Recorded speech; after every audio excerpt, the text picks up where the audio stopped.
What's going on, guys? It's Michael and welcome back to the channel. Today I'll be recapping two movies I watched during the month of October. This will include Five Nights at Freddy's and The Holdovers. So without any further ado, let's get started. The first movie I want to touch upon is Five Nights at Freddy's.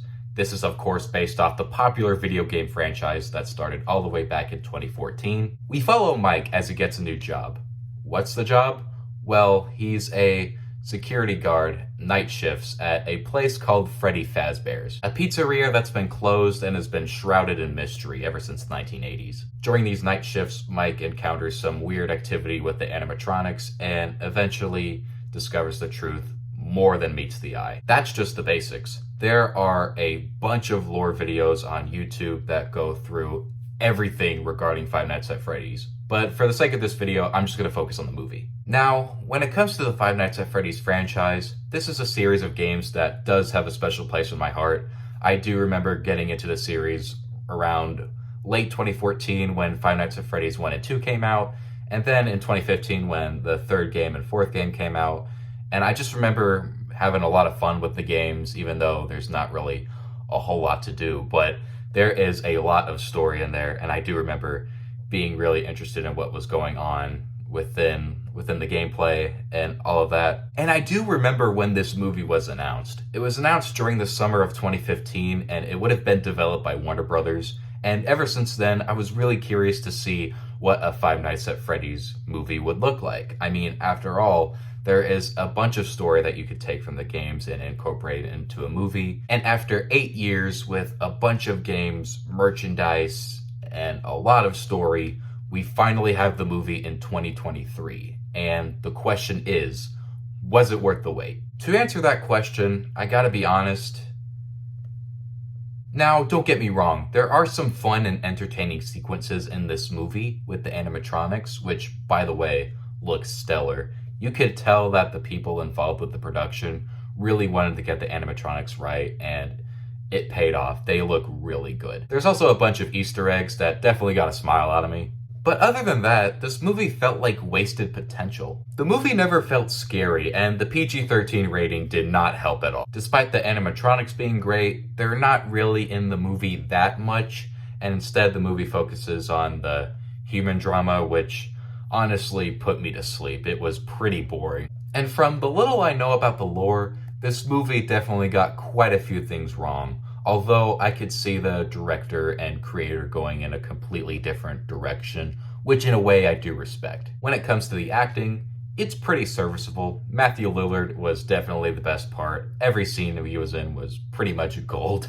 You could tell that he was having a lot of fun with the material. But despite a fun performance from Matthew Lillard and a decent cast overall, I just never really cared about the characters or the drama that was happening surrounding them. I would have rather seen more of the animatronics, but instead we do get some boring family drama that just definitely weighed the movie down quite a bit. With that said, it's not the worst movie ever made, and I could definitely see why people are really enjoying it, especially the FNAF fans and people who are just getting into horror, maybe like younger audiences. I could see really enjoying this, but as for me, I didn't really get a whole lot out of it. And with that said, I'm going to be giving Five Nights at Freddy's a C-. The next movie I want to briefly touch upon is The Holdovers, which I was able to see early just about a week ago. It is directed by Alexander Payne and follows a cranky history teacher who is forced to stay at the school during the holiday break. And with that, he has to take care of a few students who unfortunately don't have a whole lot of options when it comes to winter break, so they're forced to stay at the school. One of the kids that he has to watch is Angus, a rebellious teenager who does not play by the rules, and he does not see eye to eye with the history teacher.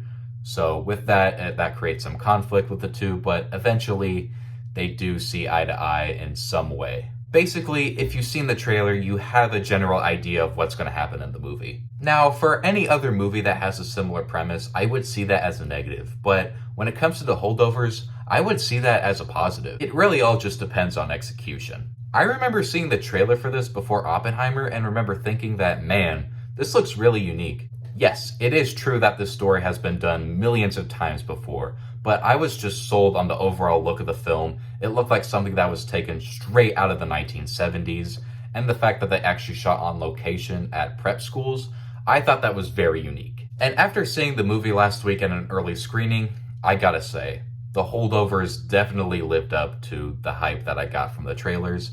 It's one of my favorite films of the year, and I could definitely see this becoming a new holiday classic. It's both really funny and heartwarming as we follow these two individuals who don't really see eye to eye, but as the movie goes on, they eventually become friends.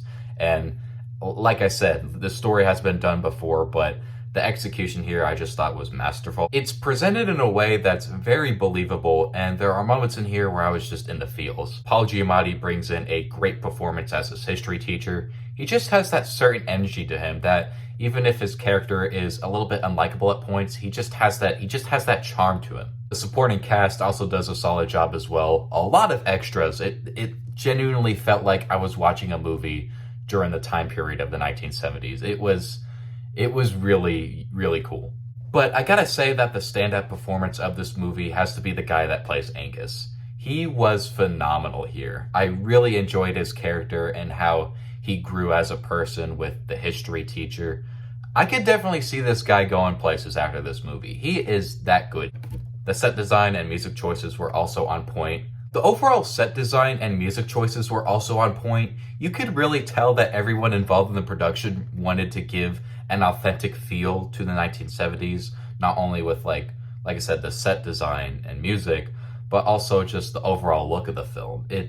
It was honestly kind of magical, as cheesy as that sounds. To sum up my overall thoughts on The Holdovers, this is a phenomenal film and definitely in my top 5 of the year. It's a really feel-good movie, both really funny and heartwarming at the same time. Best way I could describe it, it's a crowd pleaser. Definitely go see this when it comes out in theaters on Friday as the recording of this video. With that said, I'm going to be giving The Holdovers an A+. So those were my quick thoughts on Five Nights at Freddy's and The Holdovers. Let me know what you guys thought of the two movies in the comments below, and don't forget to subscribe to the channel and give it a like rating. With that said and done, I will see you all on the next one.